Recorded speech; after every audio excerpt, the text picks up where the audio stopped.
কতবার যাই, একা কি মনে উঠলেও চোখে পানি আসে।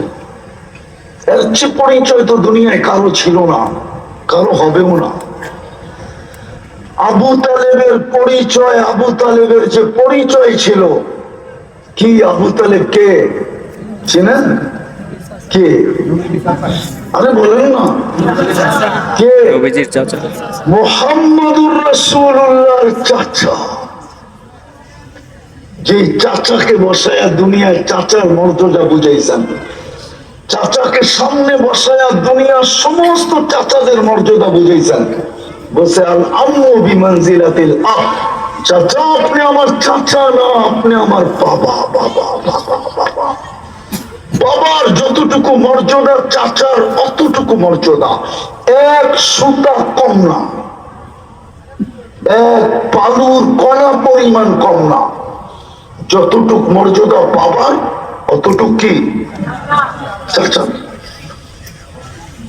যাকে আল্লাহ রাসূল বাবা বলে, যাকে নিজের হাতে কবরে নামায়, যার বুকে আল্লাহ রাসূল সারা রাত্র ঘুমায়, 6 বছর 6 মাস বয়সে চাচার কাছে চলে আসছিলেন।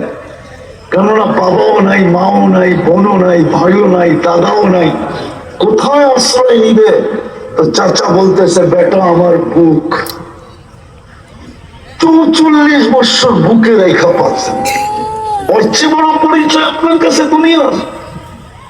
মুহাম্মদুর রাসূলুল্লাহর চেয়ে বড় পরিচয়? আপনি চিনেন না মুহাম্মদুর রাসূলুল্লাহকে?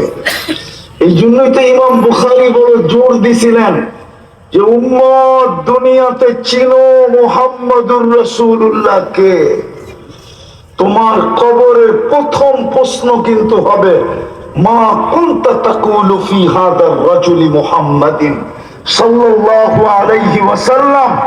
কবরে প্রথম প্রশ্ন হবে ওই ব্যক্তির রঙে কতটুকু রঙিন ছিল, যিনার নাম মুহাম্মদ সাল্লাল্লাহু আলাইহি ওয়াসাল্লাম। ওনার রঙে তুমি কতটুকু রঙিন ছিলা, ওনার আদর্শে কতটুকু আদর্শবান ছিলা, ওনার সাথে তোমার কতটুকু সম্পর্ক ছিল, ওনার ব্যাপারে তোমার কি ধারণা ছিল, ওনার সম্বন্ধে তুমি কি বলতে, ওনার সম্বন্ধে তুমি কি ধারণা রাখতে, পুরো ডিটেলস জিজ্ঞাসা করবে। জবাব দিতে পারলে ফেরেশতা সেলুট দিবে, সেলুট।